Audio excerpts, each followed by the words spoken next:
자, 오전 설교 제목이 뭐였을까요? 말씀이 들려야 하는 이유. 네, 두 번째 시간입니다. 방송실이 이렇게 참 지혜롭게 다 기가 막힌 타이밍에 또 제목을 띄워주셨네요. 말씀이 들려야 하는 이유 두 번째 시간. 네, 오늘 본문은 느헤미야서로 한번 가보겠습니다. 느헤미야서 9장 1절로 5절. 느헤미야 9장 1절로 5절. 이 구절도 좀 쉽게 세 번역으로 한번 읽도록 하겠습니다. 그달 24일에 이스라엘 자손이 다 모여서 금식하면서 굵은 베옷을 입고 먼지를 뒤집어 썼다. 이스라엘 자손은 모든 이방 사람과 관계를 끊었다. 그들은 제자리에 선 채로 자신들의 허물과 조상의 죄를 자백하였다.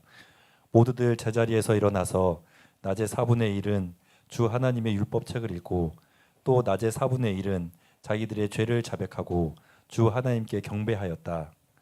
단 위에는 레위 사람인 예수아와 바니와 감미엘과 스바냐와 분니와 세레바와 바니와 그나니가 올라서서 주 하나님께 큰 소리로 부르짖었다. 레위 사람인 예수아와 감미엘과 바니와 하삼느야와 세레바와 호디야와 스바냐와 부다히야가 외쳤다. 모두 일어나서 주 너희의 하나님을 찬양하여라. 영원 전부터 영원까지 주님의 영화로운 이름은 찬양을 받아 마땅합니다. 어떠한 찬양이나 송축으로도 주님의 이름을 다 기릴 수가 없습니다. 아멘. 아멘. 말씀이 들려야 하는 이유. 오늘도 말씀이 꼭 들리기를 축복합니다. 네, 다 아는 이야기, 뻔한 이야기가 중요한 것은 그 뻔한 이야기, 그 다 아는 이야기가 내 영혼을 살렸고 또 살릴 것이다. 그래서 말씀은 뻔한 이야기 같고 다 아는 이야기 같지만 진리이기 때문에 계속 듣는 겁니다. 천국 갈 때까지 예수 얘기는 계속 들어야 됩니다. 네, 늘 예수님의 살을 먹듯 피를 마시듯 예수 이야기는 계속 들어야지 우리 영혼이 보존을 받습니다. 네, 오전에 말씀에는 로고스와 레마가 있다. 로고스는 뭘 뜻한다?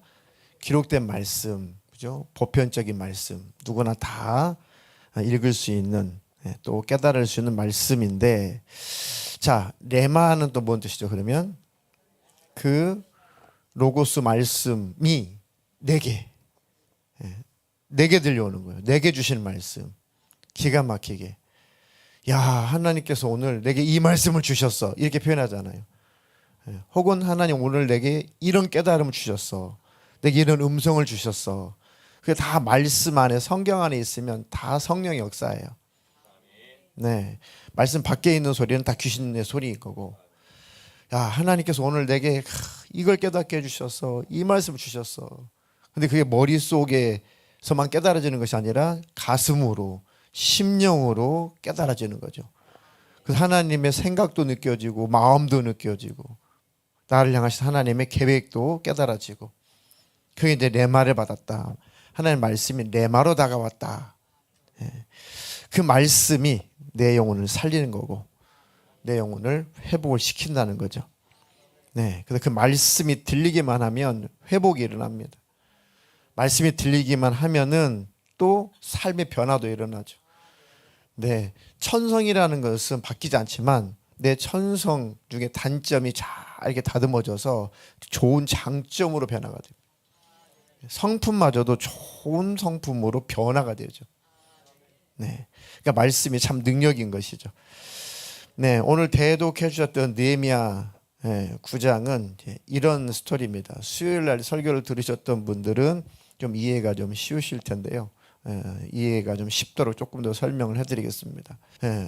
느헤미야가 이제 예루살렘, 이스라엘 땅으로 이제 귀환을 해서 했던 일이 성벽을 재건하는 겁니다. 성벽을 재건한다는 것은 그 성을 살리는 거예요. 그 성 중앙에 뭐가 있어요? 성전이 있습니다. 성전이 있는 바로 그 성벽을 재건하고 성문을 단다. 이건 뭘 의미하겠어요? 영적으로 성전, 하나님의 임재, 하나님 계신 곳, 하나님 중심, 하나님을 모시고 사는 백성, 그죠? 하나님 백성으로서의 우리 정체성. 우리는 하나님을 모시고 산 사람들이야. 하나님을 신앙하는 사람들이야. 예, 그 정체성을 말하는 겁니다. 성벽을 쌓는다는 것은. 네.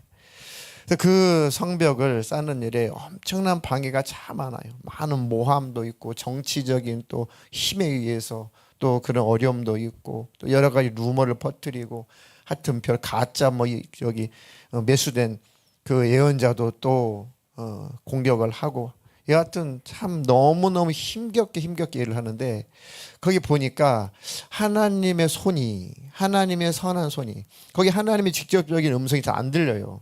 특이하게 느헤미야서에. 그런데 하나님의 음성이 직접적으로 들렸다는 기록은 없지만 모든 것은 하나님이 함께 하셨고 진행하셨다. 그 중간중간에 나오는 게 기도하고 또 응답받고 그 중간중간에 기록된 내용 중에 하나님의 선한 손이 우리를 도왔다. 나를 도우셨다. 네. 하나님이 눈에 안 보이고 그 목소리 귀에 안 들려도 늘 하나님이 우리와 함께 계셔서 그 선한 손이 우리 인생을 이끌어오고 계십니다. 네. 오늘 그 중고등부 설교를 제가 방에서 듣고 참 은혜를 받았습니다. 네.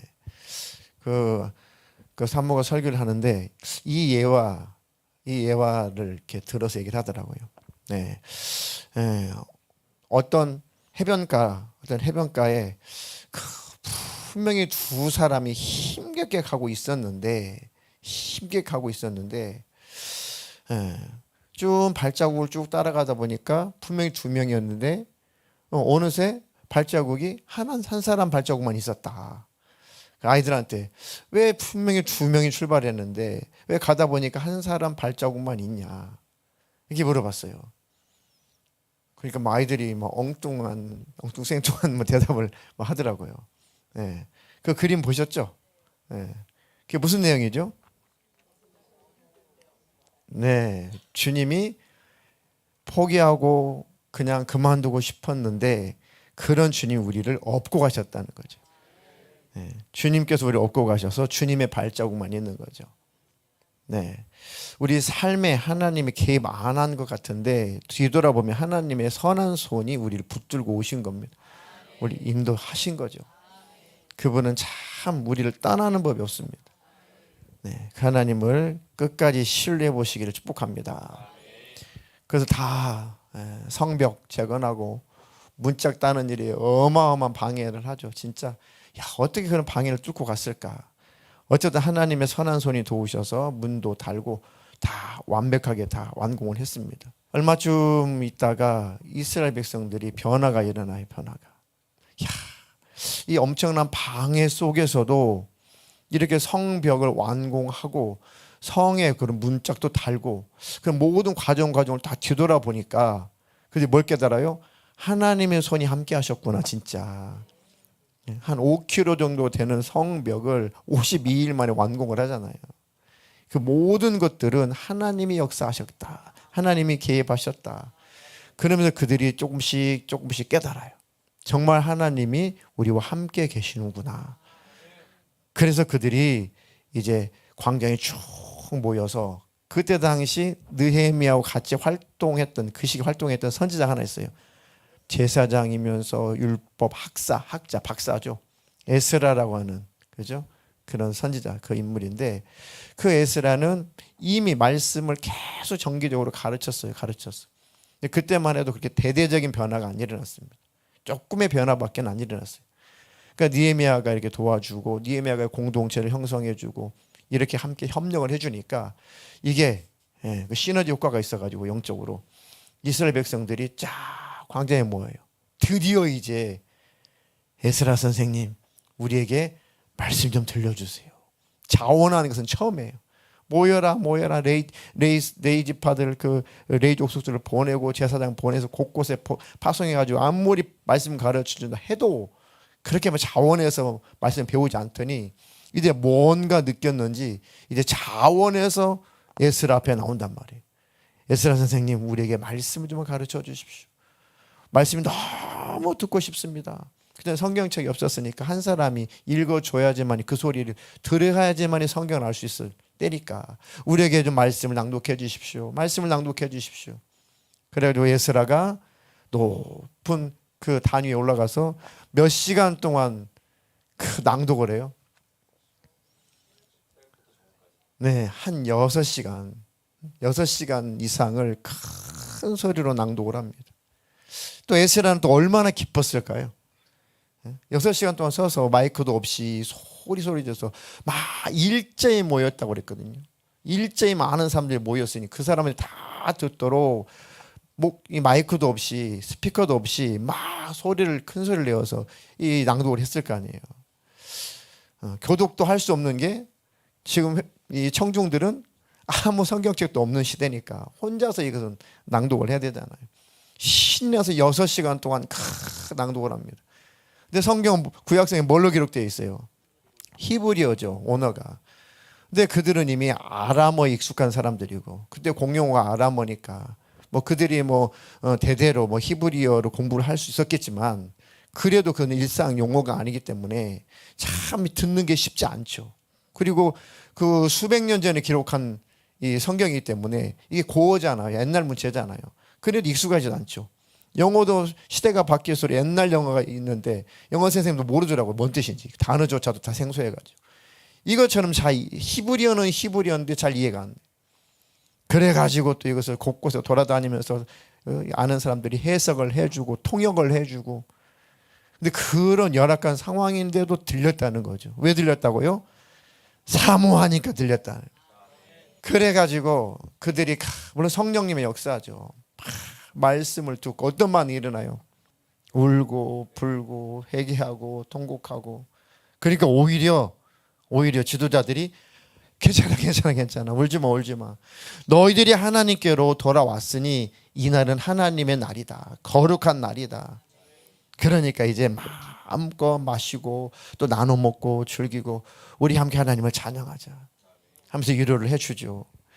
그리고 나서 계속해서 이제 집회가 쭉 이어지고 나서 다 모든 게 끝났습니다.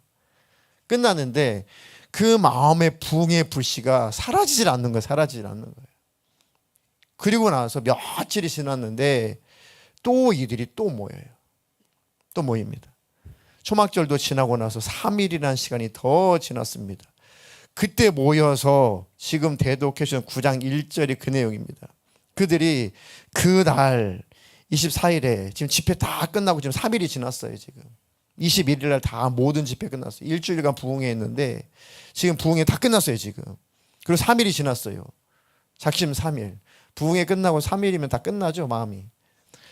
자, 이들도 지금 부흥회 지금 8일 7, 8일 동안 끝나고 3일이 지났는데도 더 불타는 거예요. 불이 꺼지는 것이 아니라. 저나 여러분의 심령도 예배 끝나면 시간이 지날수록 그 말씀이 더 기억나서 더 심령이 불타기를 축복합니다. 이스라엘 자손들이 다 모여서 이제는 금식하며 굵은 베옷을 입고 먼지를 뒤집어 썼다. 이게 무슨 장면이에요? 회개하는 장면이죠. 자, 굵은 베옷을 입었다. 굵은 베옷은 왜 입는 거죠? 우리 옛날 재래식으로 장례 치를 때 누런 베옷 입죠. 굵은 베옷.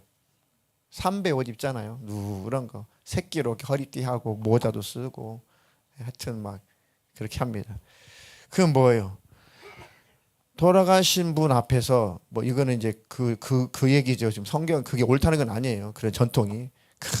이 돌아가신 분 앞에서 나는 이런 초라한 존재, 나는 불효막심한 존재, 좋은 옷으로 고운 옷을 입을 만한 그런 가치가 있는 존재가 아닙니다. 라고 이제 그런 태도를 말하는 거죠. 이제 상주들이 그와 같이 하나님 앞에서 나는 고운 옷을 입을 그런 자격이 없습니다.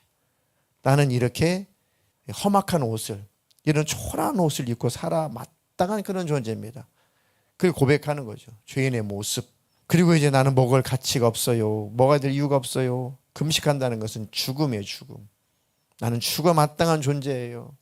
그리고 먼지를 막 뒤집어 쓰죠. 먼지를 날리면 티끌. 얼마나 말씀이 강력하게 임했던지 굵은 베옷을 입고 누가 시켰냐면 다 자원하는 거잖아요. 그리고 금식을 하면서 막 먼지를 막 뿌리고 막 던지면서 먼지를 뒤집어 쓰면서 나는 먼지 같은 존재, 있어서는 안 되는 존재, 배설물, 쓰레기, 나띵이에요. 나는 있으면 안 되는 존재예요. 이게 진짜 회심이거든요. 회심. 회개하는 장면입니다. 마음을 찢는 거죠. 그러면서 이스라엘 자손들이 이방 사람과의 관계를 끊겠습니다. 그러니까 단순히 이방 사람과 관계를 끊는다는 것은 인간 관계를 끊는다 그 수준이 아니고 이방인들이 저질러 대는 죄를 짓지 않겠습니다. 그 앞서는 이방 여인들과 결혼한 사람들이 그 아내들을 다 자기 나라로 돌려보내잖아요. 왜요? 그 자체가 나쁜 그 죄가 아니라 그로 말미암아 죄를 지니까 우상숭배하니까 지금 우상숭배를 끊겠다는 얘기예요. 지금. 죄를 끊겠다는 얘기입니다. 이방 사람과 관계를 끊었다. 이방인들이 짓는 그 죄를 끊었다. 그 얘기죠. 그들은 제자리에 선 채로 자신들의 허물과 조상의 죄까지도 막 자백하면서 그들이 조상의 죄를 자백한다고 뭐 지옥 간 조상들이 천국 갈 일은 없어요. 그만 막 하나님 앞에 회개 자세예요. 대대로 우리가 이런 나쁜 놈이었습니다. 조상도 죄를 범하더니 우리도 죄를 범했습니다. 우리가 이렇게 참으로 대대로 악한 자였습니다라고 하나님 앞에 회개의 자세를 보여주는 거죠. 자, 회개하는 것은 먼저 깨닫고 자백하는 겁니다. 그리고 행동하는 것까지가 회개죠. 하나님 잘못했습니다. 하나님 죄송합니다 하고 행동을 끊지 않으면, 죄악된 행동을 끊지 않으면 회개가 안 된 거잖아요. 자, 회는 무슨 회자라고요? 뉘우치다. 깨닫고 뉘우치다. 반성하다는 뜻이에요. 회. 자, 개는 완전히 돌아서는 거예요. 완전히 고치는 겁니다. 그러니까 유턴하는 유턴. 하나님 죄악된 길로 가면 안 되는 거 맞습니다. 제가 죄악된 길로 왔네요. 잘못했습니다. 하나님 잘못했습니다. 이 길은 아니에요. 아니다니까요. 가. 이 길로 가면 안 되는데 죄악된 길로 가면 안 돼요. 하나님 안 되죠. 안 된 거 맞습니다. 잘못했습니다 하면서 계속 가요. 이 사람은 회개하는 게 아니잖아요. 어떤 부흥사가 그러대요. 그 사람은 회개를 안 하고 회만 한다고. 회. 깨닫고 반성하고. 개를 안 한다. 개. 개가 이루어지려면은 유턴해야 되는 거죠. 죄악된 길에서 돌이켜서 의의 길로 천국 길로 가야 된다는 거죠. 늘 우리가 이런 누를 범합니다. 아이고 하나님 또 그랬네요. 고백은 하는데 고칠 의향이 없어요. 그건 회개가 안 되는 겁니다. 근데 진정한 회개는 이들은 행동을 했다는 거죠. 끊어버렸다는 것입니다. 자, 3절에 보니까 모두들 제자리에서 일어나서 낮에 4분의 1은 주 하나님의 율법을 읽고, 낮에 4분의 1이면 대략 그래도 몇 시간 정도 될까요? 새벽 6시부터 12시? 뭐 한 3시간. 한 3시간 정도. 학자들마다 다른데 보통 동의하기를 3시간 정도라고 하더라고요. 3시간. 그러니까 3시간 동안 말씀을 듣는 거예요. 3시간 동안. 읊어주는 그 성경을 들었겠죠. 3시간 동안 일어서서, 제자리 일어서서, 그죠? 말씀책을 쫙 펴면은 일제히 백성들이 딱 일어나죠. 하나님을 찬송하죠. 그리고 말씀 받을 준비를 하죠. 그리고 서서 말씀을 듣습니다. 들려주는 그 낭독하는 그 성경을 들어요. 3시간 동안 들어요. 그리고 3시간 동안 들은 다음에 뭘 해요? 또 낮에 4분의 1, 또 3시간 동안은 죄를 자백하고 하나님을 경배하고 기도하고 찬양하고 회개하고 찬양하고 기도하고 찬양하고 6시간 동안 아침부터 정오까지 소위 그렇게 했다는 거죠. 네. 야, 말씀이 들리면, 말씀이 들어오면 이렇게 우리 심령이 뒤바뀌는구나. 이렇게 새로워지는 거구나. 하나님 우리에게 늘 하나님의 말씀이 심령으로 들려오게 해주십시오. 네, 그 중에 단위에 그 레위 사람들이 몇 명이 단위에 다 올라가서 하나님께 막 큰 소리로 막 부르짖는 장면이 있죠. 주 하나님께 큰 소리로 부르짖었다. 못 견디니까 하나님 앞에 막 기도가 터지는 거죠. 막 소리를 지르면서. 기도가 터지게 되면 아무도 방해할 수 없습니다. 막 소리를 내서 기도하죠. 부끄러움도 모르고 기도하죠. 밤새 기도하죠. 통곡을 하죠.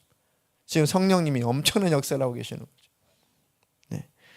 그러니까 지금 막 한번 상상을 해보세요. 막 6시간 동안 말씀을 듣고 또 바로 이어서 3시간 동안 막 부르짖고, 한쪽에서 막 부르짖 기도하고, 한쪽에는 찬양하고, 한쪽에는 통곡하고, 지금 막 난리가 났습니다.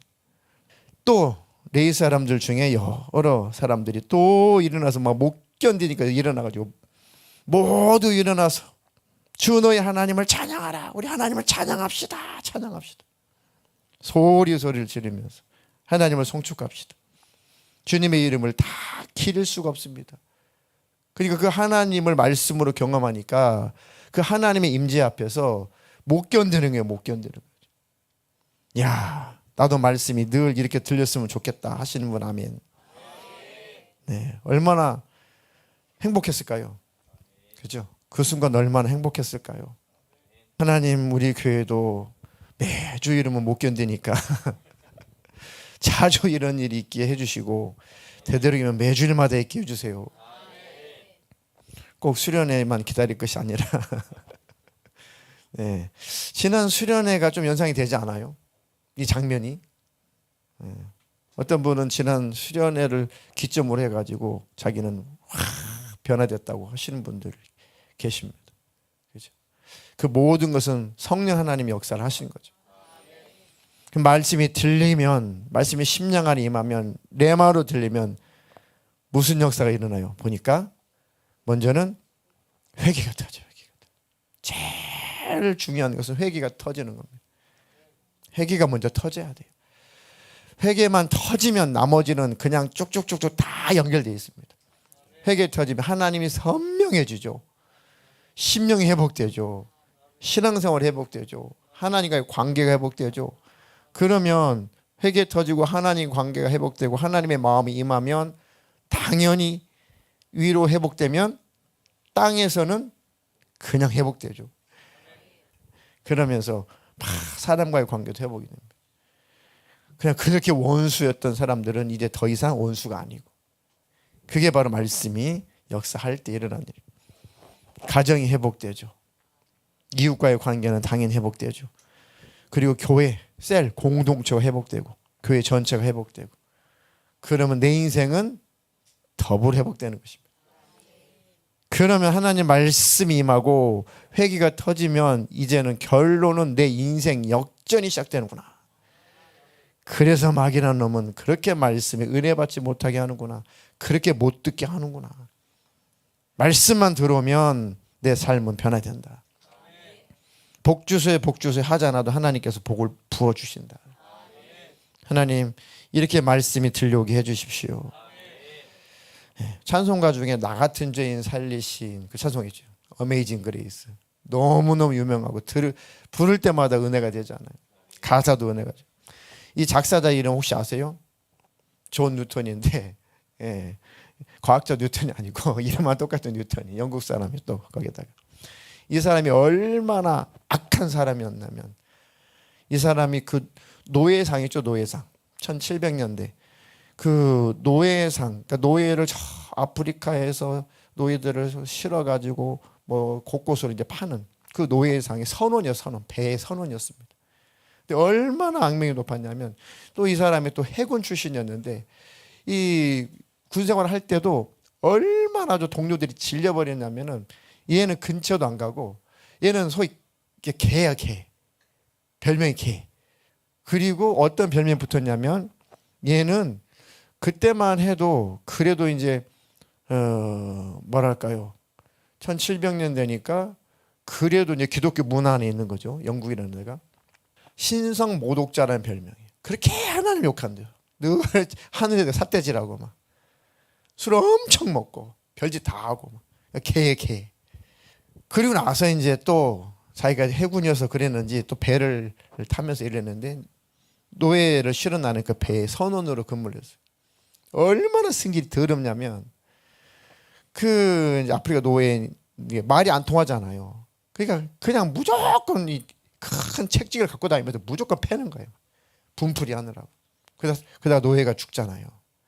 그러면 바다 집어 던져버려요. 그리고 숫자를 고쳐요. 없었다, 원래 이 숫자밖에 없었다. 그 짓을 했던 사람. 해고도 당하고 막 그랬어도 또 계속 또 그런 일을 또 서슴없이 그런 일을 하고, 예, 어느 날 이 배를 타고 노예를 싣고 가는데 큰 풍랑을 만났습니다. 큰 풍랑을 만났어요. 그 풍랑은 위기일까요? 기회일까요? 그 풍랑은 저주일까요? 영적으로 보면은 축복일까요? 풍랑 만난 게 축복이죠. 다 죽었다. 다 죽었다. 그래도 이때 문화 자체는 기독교 문화니까 그래도 어디서 들은 게 있어가지고 하나님을 찾은 거예요. 하나님 언제는 하나님 삿대질에 욕하더니 하나님 나 한 번만 살려주세요. 한 번만 살려주세요. 소리를 지르고 아주 창자가 끊어지기까지 막 그동안 잘못했다고 막. 참 하나님은 속도 없으신가. 그 소리 하나님 들으신 거예요. 하나님이 음성을 들려주시. 내 은혜가 너에게 충만히 많다. 그 소리가 레마로 들린 거죠. 레마로. 야, 하나님이 정말 나를 잊어버리지 않았구나. 하나님 나를 기억하고 있어. 이런 나를 기억하고 있었구나. 그러면서 막 뒤집어집니다. 회개가 일어나고 차라리 풍랑이 나는 죽어야 마땅한 죄인이요. 그러고 하나님 살려주대요. 하나님이 살려주셨죠. 무사히 도착을 했습니다. 그때부터 이 사람은 회심을 하고 변화가 되고 또 신학교를 가서 선교사가 되고 목회자가 되고 그러면서 이분이 목회자가 돼가지고 새해 첫날 새해 첫날 설교, 그죠? 지금으로 말하면 신년 감사예배 설교문을 다 작성하는데 지난날에 자기 꼬라지가 생각날 거 아니에요. 그러니까 이게 막 눈물이 막 하염없이 흐르는 거예요. 하염없이. 야, 나 같은 놈이 세상에 설교자가 됐다고? 나 같은 놈이 목회자가 됐다고? 나 같은 놈이 신성모독자가 말씀을 전하는 자가 됐다고? 그러니까 혼자서 막 펑펑 울면서 하나님 영감을 주셔가지고 쓴 그 가사가 나 같은 죄인 살리신. 나 같은 죄인 살리신. 참 은혜스럽죠, 그 곡이. 그걸 이제 작사를 한 겁니다. 그러면서 그 고백을 해요. 나는 영혼이 죽은 인간이었다. 나는 심지어 인간이라고 그렇게 부르기에도 나는 부끄러운 존재였다. 뭐 다 자기가 자기 한 짓을 다 섬세히 기록하지 않았지만 조금 기록한 내용이 남아 있는데 그 정도 기록했다면 얼마나 사악한 짓을 많이 했을까. 뭐 도덕적인 것을 말할 것도 없고, 그렇죠. 뭐 노예를 때려 죽여가지고 그냥 바다에다 던지고 그냥 숫자 고쳐버렸다니까요. 뭐 그 일이 뭐 자주 있었다니까. 참 얼마나 심령이 그랬을까. 그런데도 하나님의 말씀이 고치고 하나님의 금성이 임하니까 변화되더라는 거죠. 그 정도면 정신병자겠죠. 정신이 병들었겠죠. 그 정도면 사람을 이렇게 쉽게 죽이는 정도면 이거는 정신이 완전히 병든 거잖아요. 그런데 말씀이 임하고 성령 역사니까 정신질환도 치유가 되는 거죠.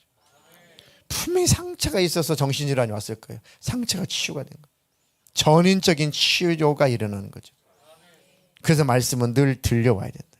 자, 성경에 보면 다 죽어도 다 물에 빠져 죽어도 살아남은 사람 있죠. 그 유명한 노아 같은 사람이죠. 네. 노아 80억이 다 물에 빠져 죽었어요. 80억. 야, 근데 그 상황을 경험한 노아는 참 기분이 어땠을까요? 그냥 마냥 아이고 살았다 기분 좋았을까요? 배에서 내렸는데 자기들 식구밖에 없고 다 이 세상 모든 사람 80억이 다 죽었어요. 얼마나 그랬을까요? 여하튼 노아는 하나님의 음성, 하나님 말씀이 들려온 거예요. 그 말씀이 안 들려왔다면은 하나님을 미쳤다고 하겠죠.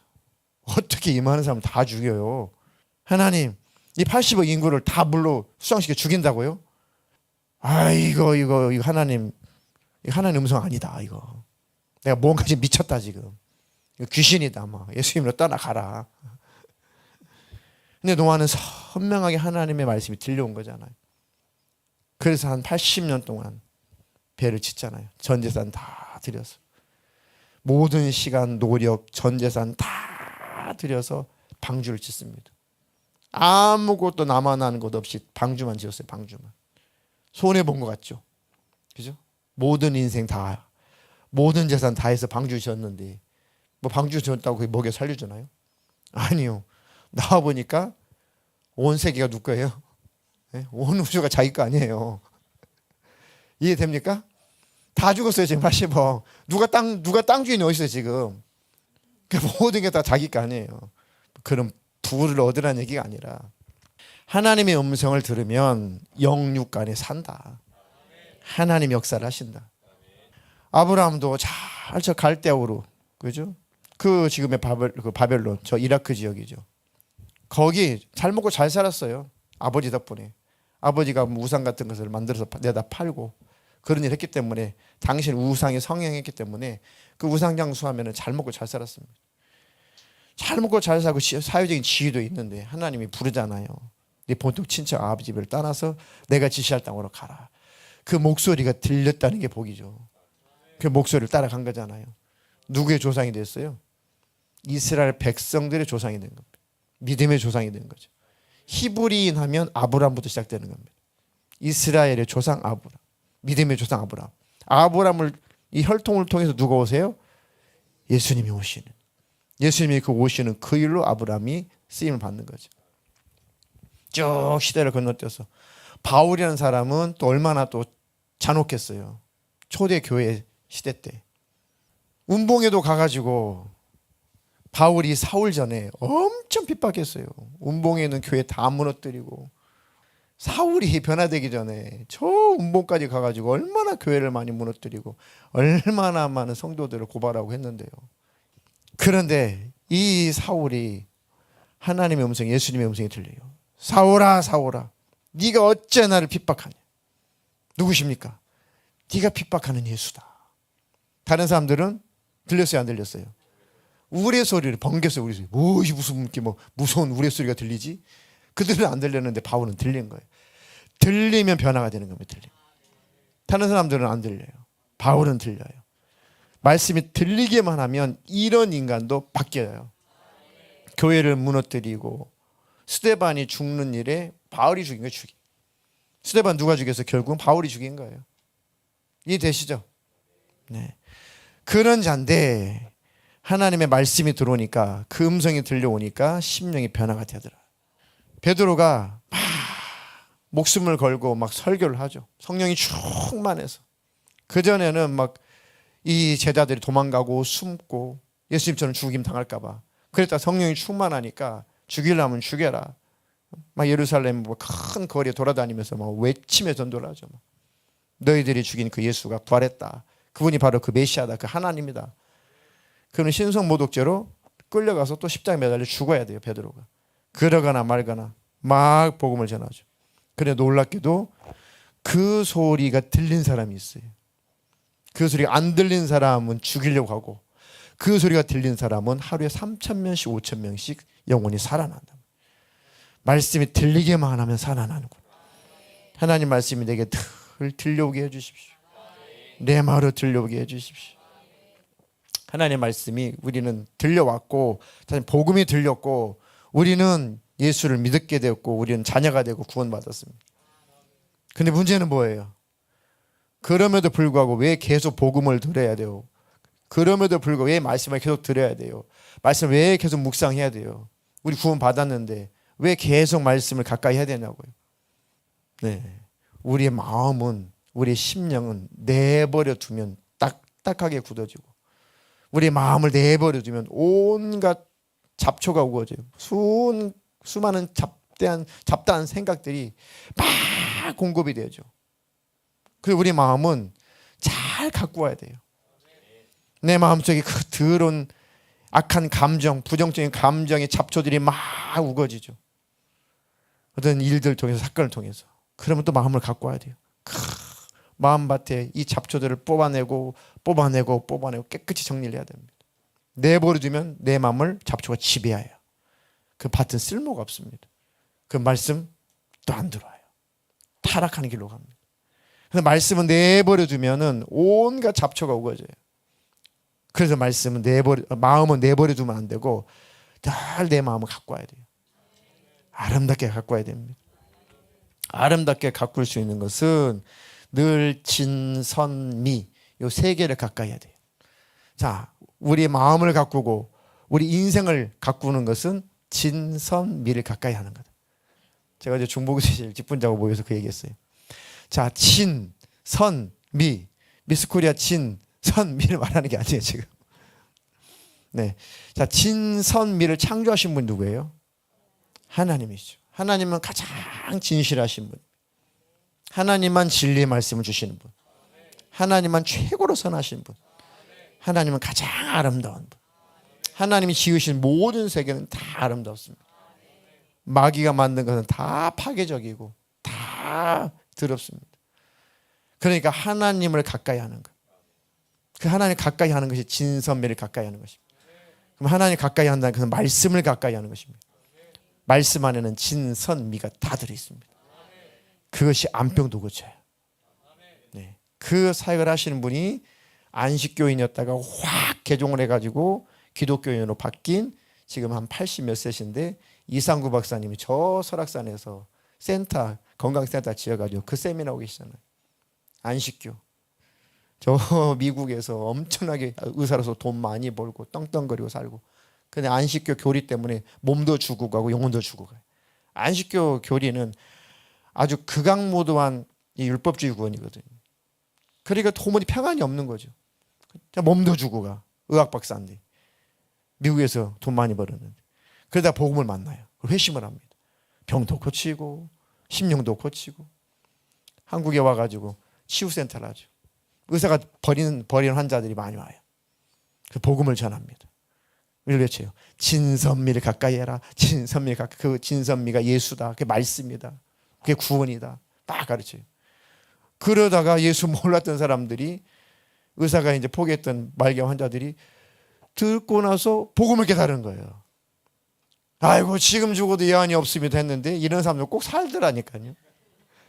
하나님 의사도 나를 포기하고 이제는 말기암 환자인데 이제는 죽을 날이 가까웠는데 혹시나 하고 이 뭐라도 머리카락에도 잡아보고 싶은 심정으로 여기 와서 들어봤는데 제 몸 살자고 왔는데 제 영혼이 살게 됐네요.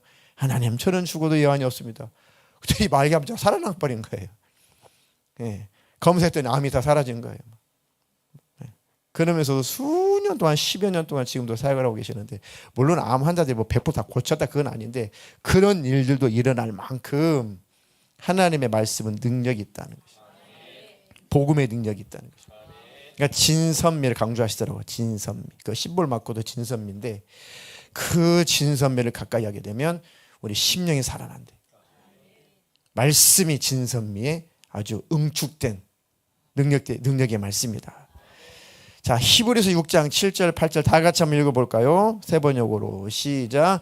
땅이 자주 내리는 비를 흡수하여 농사짓는 사람에게 유익한 농작물을 내주면 그 땅은 하나님께로부터 복을 받습니다. 그러나 가시덤불과 엉겅퀴를 내면 그 땅은 쓸모가 없어지고 저주를 받아서 마침내 풀에 타고 말 것입니다. 여기서 말하는 밭, 땅은 뭘 말할까요? 우리의 마음을 말하는 거죠. 우리 마음. 비가 자주 내린대요. 이 비, 물은 뭘 상징해요? 성령 말씀. 성령이 임하고 말씀이 임하죠. 늘 말씀을 받아들여서 그 말씀의 열매가 나타나야 되는데 말씀은 안 받아들이고 온갖 잡단, 마귀가 주는 생각, 온갖 잡념 이것만 마음속에 가득 받아들여요. 그 마음에 막 가시덤불, 잡초, 엉겅퀴, 가시나무들이 막 아카시아 이런 것들이 막 우거져요. 그 마음 받든 쓸모가 없어요. 열매도 기대할 수 없어요. 더 이상 말씀의 씨가 떨어지잖아요. 그러니까 저주를 받아서 지옥불에 던진다는 거죠. 그 우리 마음밭은 갖고 와야 돼요. 내버려두면 안 돼요. 아이고 또 잡초가 또 심겨졌구만. 내 마음속에 또 잡초가 일어나고 있구만. 언제 이 잡초의 씨가 떨어졌는지 내 마음속에 또 이 잡초가 새싹이 올라오고 있구만. 그때 뽑아야 됩니다. 그때 놓치게 되면은 이거 힘들죠. 제일 뽑기 힘든 잡초가 뭐든가요? 비도 안 오고 땅은 딱딱이 굳어져 있고 내 가서 그 밭에 가서 이거 잡초는 뽑아야 되는데 제일 징글징글하게 안 뽑히고 질긴 잡초가 뭐예요? 민들레? 민들레는 괜찮아요. 네. 뭐가 있을까요? 있어요? 네, 있어요. 하여튼 있어요. 네, 하여튼 있어요.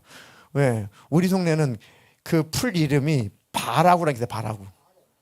바래? 그 동네는 바래라고. 우리 동네는 바라구라고 부르는데, 아이고, 요거는 이게 뭐 아무리 뽑으려고 해도 뜯어지긴 뜯어지는데 뿌리가 안 뽑혀요. 막 호미를 계속 파가지고 뽑지 않고서는 이게 안 돼요. 조금만 남아 있으면 며칠 있으면 또 다시 올라와요. 얼마나 이 번식이 대단하냐면 한 일주일 있으면 그냥 다 퍼져요. 예, 그거 아주 어렸을 때는 잘 뽑혀요. 그거 그냥 놔줬다가는 나중에 이거 판매려면은 힘이 들어. 왜냐면 가다 보면 이제 제가 지나가는 이제 그 뭐라고 하죠? 고랑이 있고, 고랑이라고 하죠? 네. 엄마가 이제 지나가는 고랑이 있고, 누님이 지나가는 고랑이 있어. 네. 제가 지나가는 고랑은 한 며칠 있으면 소용없어요. 잡초가 다시 잡초가 아주 그냥 엄청 더 많이 나요. 왜 그랬을까요? 빨리 하고 놀러 가야 되니까. 막 그 호미로 긁어버리게. 착착착착. 위에만 딱 긁으면 깨끗하죠. 다 긁어버려요. 그리고 나서 이제 엄마, 난 다 했네. 그러면 엄마 모르겠어요. 다 알죠, 엄마가. 그래라, 놀아라. 그리고 나서 비가 오고 며칠 있으면은 제가 지나가는 고랑만 아주 그냥 파랗게 잡초가 올라와 있어요. 아니요, 뽑을 수 있을 때 뽑아야지.